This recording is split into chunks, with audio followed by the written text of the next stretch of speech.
Hi అండి అందరికీ. ఈరోజు రెసిపీ వచ్చేసి చికెన్ గ్రేవీ కర్రీ. ఎవరైనా సింపుల్గా చేసుకోవచ్చు.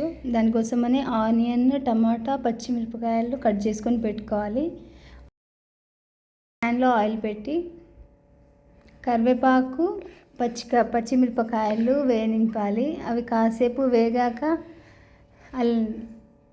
ఆనియన్ వేసుకోవాలి. అవి మగ్గించాక ఒకసారి మూత తెరిచి చూసుకుంటాం, మగ్గుతున్నాయి అవి.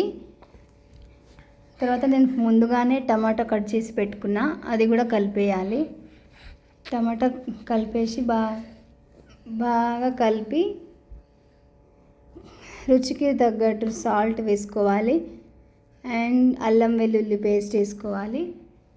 పసుపు కొంచెం అంతా పసుపు వేసుకొని కలుపుకోవాలి. బాగా కలుపుకున్నాక మూత పెట్టి కాసేపు మగ్గనివ్వాలి. కాసేపు అయ్యాక తెరిచి చూస్తే ఇలా అల్లం వెల్లుల్లి పేస్ట్ బాగా మగ్గిపోతుంది. ఆ తర్వాత మనం కడిగి పెట్టుకున్న చికెన్ని వేసుకోవాలి. చికెన్ వేసుకుని బాగా కలుపుకోవాలి. మొత్తం అవన్నీ చికెన్కి బాగా పట్టేలా బాగా కలుపుకోవాలి.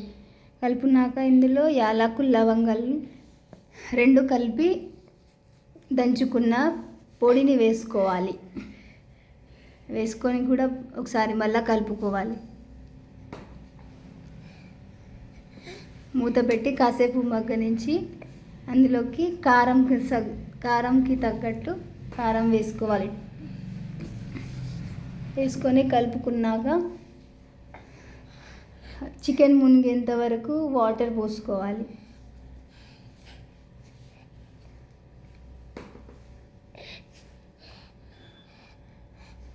చికెన్ మునిగేంత వరకు వాటర్ వేసుకొని మూత పెట్టేయాలి. ఒకసారి బాగా కలుపుకొని తర్వాత మూత పెట్టేయాలి. నేను ఇక్కడ ముందుగానే కొత్తిమీర కట్ చేసి పెట్టుకుంటున్నాను. ఉడుకుతుంది చికెన్, అది ఉడకనివ్వాలి. తర్వాత కొంచెం గ్రేవీ దగ్గర పడ్డాక చికెన్ మసాలా, ధనియాల పొడి, గరం మసాలా కొంచెంగా వేసుకొని బాగా కలుపుకోవాలి. ఆ తర్వాత కొంచెమంత కొత్తిమీర పైనుంచి చల్లుకొని ప్లేట్లోకి తీసుకుంటే చికెన్ గ్రేవీ కర్రీ రెడీ అయిపోతుంది. ఎవరన్నా సింపుల్గా చేసుకోవచ్చు. కొత్తగా పెళ్ళైన వాళ్ళు, బ్యాచిలర్స్ ఎవరన్నా ఈజీగా చేసుకోవచ్చు. నేను ఒకసారి టేస్ట్ చేసి చూస్తా ఎట్లొచ్చిందని. చాలా బాగుంది, చాలా బాగా వచ్చింది, సూపర్గా ఉంది. ఒకసారి మీరు కూడా ట్రై చేయండి. మీకు నచ్చితే లైక్ చేయండి, సబ్స్క్రైబ్ చేసుకోండి, షేర్ చేయండి. ముక్క కూడా చాలా మంచిగా కుక్ అయింది, చాలా బాగుండే. మీరు కూడా ట్రై చేసి నాకు కామెంట్లో చెప్పండి. Okay, bye.